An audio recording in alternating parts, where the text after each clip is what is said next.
Let's take a quick look at Montage's built-in whiteboard. Now the whiteboard works alongside the screen sharing, and it allows you to simply open up a whiteboard without having to go to a different application. It's all within Montage. So tick the whiteboard icon, and we've got a choice of 5 pens. And if I draw on screen, you probably notice that any connected attendees can also see what's happening on screen, and they can also draw.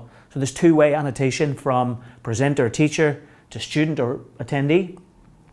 And if anyone's coming in on a mobile device on a different network, for example, they can also see what's on screen or what's on the whiteboard by simply hitting the View Presentation button.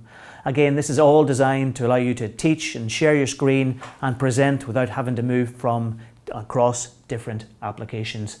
If I want to change the pen color, simple tap of a button and I can change it to blue. I can also erase parts of it like you would in any whiteboard.